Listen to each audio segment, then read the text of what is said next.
নাম হইল হযরত জাবের রাদিয়াল্লাহু তাআলা আনহু।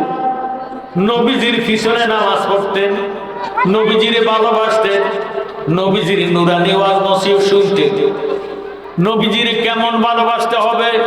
আল্লাহর নবী ফরমান, লা ইউমিনু আহাদুকুম হাত্তা আকুনা আহাব্বা ইলাইহি মিন ওয়ালিদিহি ওয়া ওয়ালাদিহি ওয়ান নাস আজমাইন, রাওয়াহুল বুখারী ওয়া মুসলিম।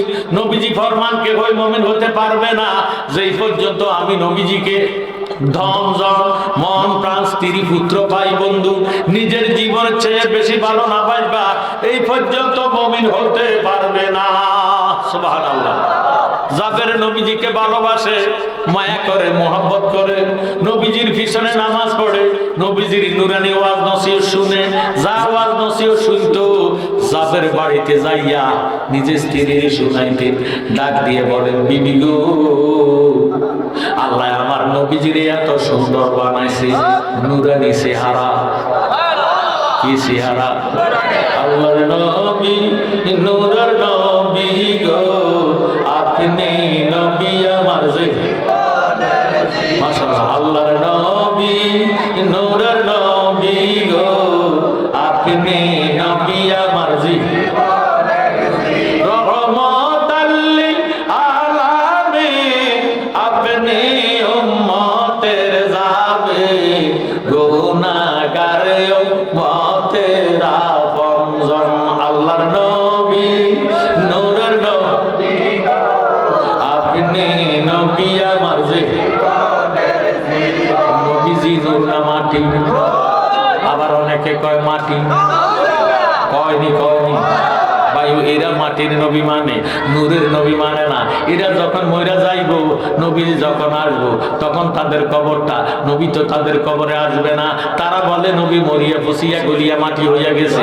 আমার ভাইয়েরা, তাদের কবরে নবী আসবে না, তাদের কবর থাকবে অন্ধকার। আমরা যারা সুন্নি জামাত নবীজিরে ভালোবাসি, আমরা লাশটা কবরে যখন শোয়াইব, বিসমিল্লাহি ওয়া আলা মিল্লাতে রাসূলিল্লাহ কইয়া লাশটা কবরে দিতে দেরি হবে। নবী কবরে রহমতের কোলে উম্মতের লইতে দেরি হবে না। আপনি আমরার জীবন সাথী, অন্ধকার কবরের বাতি, আপনি নবী আমার নির্গণে আর দন রহমতাল লিল আলামিন, আপনি উম্মতের যাবে গুনাহগার উম্মতের আপনজন। আল্লাহর নবী, নূরের নবী গো, আপনি নবী আমার দেখাই আপনার মুজিজা, ভাগ্য প্রতিমা খাদিজা, সুফিয়া দিল জীবন আর জৈবন। মাল দৌলত যা ছিল সব আপনার শরণে দিল, আপনারে বানাইল আপন। আল্লাহর নবী, নূরের নবী গো, আপনি নবী আমার জীবনের জীবন, আপনি আমরার জানের জান। আপনার শানে পাক কোরআন নাজিল হইল মক্কা মদিনায়, এই আশাতে জালালি শরণ ধরলাম কালিয়াপুরে, পার করে নবী উম্মত আপন। আল্লাহর নবী, নূরের নবী গো, আপনি নবীর জীবন। আল্লাহর নবী, নূরের নবী গো, আপনি নবী আমার জীবনের জীবন। যাবের ডাক দিয়ে কর, বিবি গো, জীবনে যদি একবার নবীজির দিকটা ফ্যাটের ক্ষুধা থাকতো না, শত্রু দাবি থাকতো না, এই নবীকে দেখলে ফ্যাটের ক্ষুধা থাকে না। যাবের স্ত্রী ডাক দিয়ে কয়, স্বামী, জীবনে একবার হলো আমার নবীজিরে আমার দেখান। দেখলে কেমনে? তুমি হইলে মেয়ে লোক মানুষ, আমি হইলাম পুরুষ মানুষ, আমি নবীজির পিছনে নামাজ পড়ি, নবীজির নূরের ওয়াজ নসিহত শুনি, তুমি কেমনে দেখবা? কেন? নবীজির একবার আমাদের ঘরে দাওয়াত করেন। জাবের কয় আমরা গরিব মানুষ, আমাদের ঘরের মধ্যে কোনো খোরাকি নাই, নবীজিরে কি খাওয়াইবা? জাবের স্ত্রী ডাক দিয়ে কয় স্বামী, আমরার ঘরের মধ্যে 2.5 কেজি আটা আছে। সুবহানাল্লাহ, কতলা আছে? 2.5 কেজি আটা আছে। এই 2.5 কেজি আটা কয় কি দিয়ে খাওয়াইবা? কয় কেন? আল্লাহ না আমরার ঘরের মধ্যে একটা ছাগলের বাচ্চা রাখছি, এই ছাগলের বাচ্চাটারে নবীর জন্য জবা কইরা গোশতটারে বোনা কইরা রুটি দিয়া খাওয়াইয়া দিব। সুবহানাল্লাহ। জাবের স্ত্রী জাবের ডাক দিয়ে কয় আমাদের আল্লাহ 2টা ছেলে দিছে, বড় ছেলের বয়স 7 বছর, ছোট ছেলের বয়স 4 বছর। 4 বছরের ছেলেটা এই ছাগলটারে বেশি মায়া করে, মোহাব্বত করে, আদর করে, যত্ন করে। ছাগলটারে ছাড়া বড়টা খানা খায় না। এই ছাগলটা কেমনে জবা করিবা? জাবের স্ত্রী ডাক দিয়ে কয় স্বামী গো, নবীজির জবান লা ইউমিনু আহাদুকুম হাত্তা আকুনা আহাব্বা ইলাইহি মা ওয়ালিদিহি ওয়া ওয়ালাদিহি ওয়া নাসি আজমাইন, রাওয়াহুল বুখারী ও মুসলিম। নবীজি ফরমান কে ওই মুমিন হতে পারবে না যে পর্যন্ত নবীজিকে দন মন প্রাণ স্ত্রী পুত্র ভাই বন্ধু নিজের জীবনে চেয়ে ভালো না বাসবা, এই পর্যন্ত মুমিন হতে পারবে না। ছাগলের মোহাব্বত নবীর মোহাব্বতের চেয়ে বেশি না, সন্তানের মোহাব্বত নবীর মোহাব্বতের চেয়ে বেশি না। তুমি নবীজিরে দাওয়াত করো, ছাগলটারে জবা করে দিব। জোরে জোরে বলো সুবহানাল্লাহ। জাবের যাইয়া নবীজির দরবারে যাইয়া নবীজিরে দাওয়াত করে, নবী তোমার দরবারে মিনতি কর জোরে, দিদার দানে পুরা মনের বাসনা। বলেন নবী তোমার দরবারে মিনতি কর জোরে, দিদার দানে পুরা মনের। আমরা নবী দেখতে চাইছি, চাই না। দিদার অর্থ দেখা, দিদার অর্থ কি? না হইলে মোহাব্বতে বলে নবী তোমার দরবারে মিনতি কর জোরে, দিদার দানে পুরা মনের বাসনা। বিনয় ভক্তি ভালোবাসা মনে তোমার প্রেমের নেশা, দয়া নবী তুমি কি তা জানো না? আহা গায়ে বেরো খবর দাতা, নিদার কালের মুক্তিদাতা। গায়ে বেরো খবর দাতা, নিদার কালের মুক্তিদাতা। তোমার রূপেতে মাদার নিশানা। নবী তোমার দরবারে মিনতি কর জোরে, দিদার দানে পুরা মনের বাসনা। তুমি মাওলার রহমত অপরন্ত নেয়ামত, কাউসার দান করিলেন রাব্বানা। আগা জাগালিয়ে বেবে বলে নবী তোমায় নাসি নিলে, জাগালিয়ে বেবে বলে নবী তোমায় নাসি নিলে, মাওলার পরিচয় কেহ পাবে না। নবী তোমার দরবারে মিনতি কর জোরে, দিদার দানে পুরা মনের বাসনা। জোর সোরে মারহাবা। জাবের ডাক দিয়ে কয় নবী গো, আগামীকাল দুপুর বেলায় আপনি আমার ঘরে তাশরিফ আনবেন, আল্লাহ যা কিসমতে রাখছেন তা খাইবেন। নবীজি বলেন কাবিল তু আলহামদুলিল্লাহ, আমি কবুল করলাম, মঞ্জুর করলাম। জাবের দাওয়াত দিয়া বাড়িতে আসলেন। সারা রাত নবীজির কেমনে সমাদর করবে, আদর করবে, যত্ন করবে। রাত্র কাটাইয়া গেল। ছোট ছেলেটা ঘুমের মধ্যে ছিল, ছোট ছেলেটার ঘুমের মধ্যে রাখিয়া জাবের বড় ছেলেটারে লইয়া ছাগলটারে ছাদের উপরে উঠাইছে। ছাদের উপরে উঠাইয়া ছাগলটারে জবা করে দিছে। জোরে জোরে বল সুবহানাল্লাহ। জবা করিয়া খাওয়াইয়া গোশতটারে বানাইয়া স্ত্রীর কাছে দিয়া ডাক দেখো বিবি, 2.5 কেজি আটা রুটি বানাইও, গোশতটা বোনা করে রাখিও। আমি নবীর তালাশে চলে যাইতেছি। নবীর জন্য জাবের চলে গেছে। জাবের ছোট ছেলেটা ঘুমের থেকে উঠা ডাক দিয়ে কয় আম্মু ছাগলটা কই দেখি না কেন? কয় জানি না। এবার বড় ছেলের কাছে গেছে, যাইয়া ডাক দিয়ে কয় ভাইয়া ছাগলটা কই, ছাগলটা কই? কত রকম তালাশ করলাম, কত দিকে গেলাম। ও ভাইয়া, ছোট ছেলেটা কয় ভাইয়া ছাগলটারে তো দেখি না, আমার ছাগল কই, ছাগল গেল কই, ছাগল গেল কই? বড় ভাইয়া ডাক দিয়ে কয় বাইরে আব্বা তো ছাগলটারে নবীর মোহাব্বতে ছাগের উপর নিয়ে জবা কইরা দিছে। ছোট ছেলে ডাক দিয়ে কয় ভাইয়া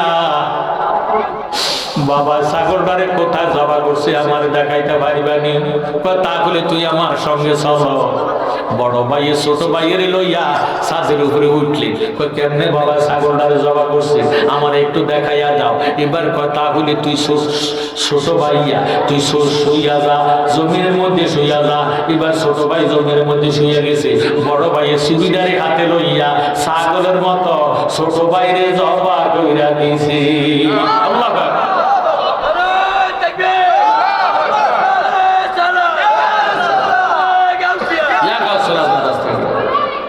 বড় ভাইয়া ছোট ভাইরা জবা করে দিল। ছোট ভাই লাফাইতে লাফাইতে হাত পা নাড়াইতে নাড়াইতে চিৎকার দিয়া ছোট ভাই মরে গেল। বিদেশে রাজ্যে যারো আল্লাহ পুত্র মারা যায়, পশু পাখি না জানিতে আগের জানে মায়। সুবহানাল্লাহ। মায়ের অন্তরে খবর আছে কি নাই? মায়ের রুটি বানায়, গোশত গুনাহ করে।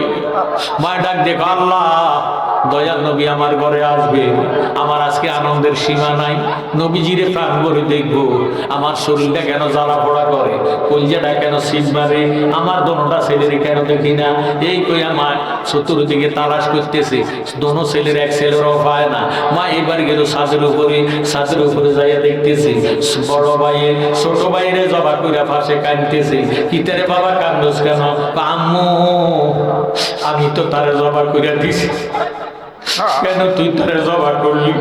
আম্মু গো, তুই বলছে বাবা ছাগলটারে কেমনে জবা করছে তারে দেখাইতাম, তারে দেখাইতে লইয়া আমি নিজে তারে জবা করে দিছি, মাইরা ফালাইছি। ও মা তুমি কিটা করিবা? তোরে এখন শাসন করার সময় আমার হাতে নাই।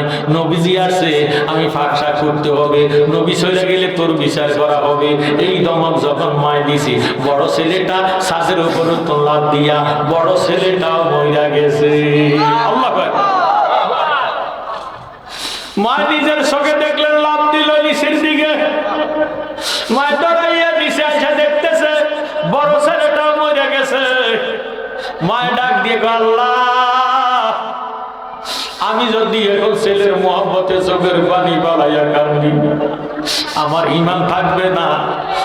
ছেলের মহব্বতের সেই নবীর মহব্বত থাকতে হবে বেশি। যদি আমি ছেলের জন্য কাঁদি, নবীর মহব্বতের সেই ছেলের মহব্বত বেশি হয়ে যাবে, আমার ঈমান থাকবে না। আমি কাঁদতাম না আমার নবীর মহব্বতে, আমি আজকে কাঁদতাম না। লাস্টারে কান্দের মধ্যে লইয়া মা ছাদের উপরে উঠাইয়া ছোট ছেলের সাথে শোয়াইয়া বিছনা চাদর দিয়া ডাকনা দিয়া রাখছে। সুবহানাল্লাহ। বিছনা চাদর দিয়া ডাকনা দিয়া মায়ের রুটি বানাইলো, গোশত গুনাহ করল। জাবের আসলো, বিবি গো তোমার ফাঁক শাকের কাজ শেষ হয়েছে নি? দোনোটা ছেলে কই ঠাকুরে কেন দেখি না? গোসল করাইয়া কাপড় চোপড় জামা কাপড় পরাইয়া দাও। কই আর জামা কাপড় পরাইতে হবে না। কই কেন? কই তুমি তো ছাগল জবা করে চলে গেছ নবীর তালাশে, তোমার ছোট ছেলেটা ঘুমে তনুরটা ছাগলটারে না পাইয়া বড় ছেলেরে জিজ্ঞাসা করছে ভাইয়া ছাগলটা কই? কই আব্বা ছাগলটারে জবা করে দিছি। কই কেমনে জবা করছে আমারে দেখাইতে পারবানি? কই দেখাইতে হইলে তুই ছাদের উপরে উঠ। এবার ছাদের উপরে উঠাইয়া তোমার বড় ছেলে তোমার ছোট ছেলেরে ছাগলের মতো জবা কইরা দিছি। দৌড়ি রে, আমি যখন যাইয়া দেখলাম বড় ছেলের দমক দিলাম, বড় ছেলেটা ছাদের উপরে তো লাফ দিয়া জমিনে পড়ে এইটাও মরে গেছে। লাস্টারে আমি ছোট ছেলের সাথে ছোট ছেলের লাশের সাথে বড় ছেলের শোয়াইয়া বিছনা চাদর দিয়া ডাকনা দিয়ে রাখছি। যাদের ডাক দিয়ে কয় ছেলে ছেলে কইরা কইরো না, নবীর মুহাব্বতের চেয়ে সন্তানের মুহাব্বত বেশি হইতে পারে না। নবীজি আসতেছে, নবীজিরে রিসিভ করতে যায়। জাবের সন্তানের মায়া ত্যায্য করে নবীর তালাশে চলে গেলেন। নবী গো আমার ফাঁক শাকের কাজ শেষ, আপনি মেহেরবানি করে আসেন। নবীজি সাহাবাদেরকে লইয়া জাবেরের ঘরে যাইতেছেন। আমার আল্লাহ ডাক দিয়ে কয় জিবরাইল সিজরা তোর মনটা বসে থাইতো না, আমার নবী জাবেরের ঘরে দাওয়াত খাইতে যাইতেছে। তুমি জিবরাইল যাও আমার নবীরে কইয়া দাও, নবীজিরে কইয়া দাও জাবেরের দুইটা ছেলে আছে, এই জাবেরের দুই ছেলের ছাড়া নবী আজকে খানা খাইতে পারবে না। আল্লাহ। ও আমার আশরাফপুরের মায়েরা বাবারা বন্ধুরা, কুমিল্লা শহরের বাবারা, নবীজি ডাক দিয়ে বলে ঠিক আছে জিবরাইল, আমি জাবেরের দুই শেষে ছাড়া খানা খাইতাম না। নবীজি জাবেরের ঘরের দরজায় গেলে যায়া ডাক দিয়ে কয় জাবের তোমার দুই ছেলে কই? তারা তো নবী গো খেলতে আছে, তো খেলার সময় নাই, তাদেরকে ডাক দাও। এবার জাবের ছাদের উপরে উঠলে বিছনা চাদরের কানিটা এইভাবে আলোক করলে, আলোক করে দেখতেছে তারা দুই ভাই চোখ বন্ধ মরা শুয়ে রয়েছে। ডাক দিয়ে কয় নবী আসছে। ও জাবেরের ছেলেরা তোমরা উঠো, তোমরা উঠো, নবী আসছে, নবীজির সাথে খাবার খেতে হবে। তার কোনো সারা শব্দ নাই নবীজির কাছে। জাবের আসিয়া ডাক দিয়ে কই ইয়া রাসূলুল্লাহ, তো তারা তো আসে না। কয় তারা কই? কয় তারা দোনো ভাই ঘুমাইতেছে। এটা আওয়াজ দিয়ে কোন সুবহানাল্লাহ। তারা দোনো ভাই ঘুমাইতেছে। কই ঘুমের এখন সময় নাই, নবী আসছে, নবীজির সাথে খানা খেতে হবে, তাদেরকে ডাক দাও। যাদের এবার যাইয়া ডাক দিয়ে ও আমার বাবারা লক্ষ্মীরা, দয়াল নবী আসছে, তোমরা দোনো ভাই আর ঘুমাইও না, উঠে আসো, উঠে আসো, উঠে আসো। কোনো সারা শব্দ নাই।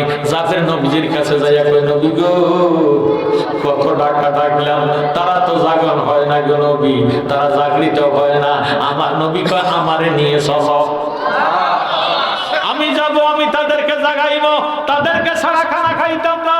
এই বলিয়া যাবের দয়াল নবীজিরে লইয়া ছাদের উপরে উঠিয়া এইভাবে বিছনা চাদরের কানিটা আলোক করে ডাক দিয়া ও যাবের ছেলেরা, দয়াল নবী আসছে, একসাথে খাবার খেতে হবে, উঠে যাও, উঠে যাও, উঠে যাও। যখন বলল যাবের দুই ছেলে লাফ দিয়া দয়াল নবীজিরে জড়াইয়া ধরলো।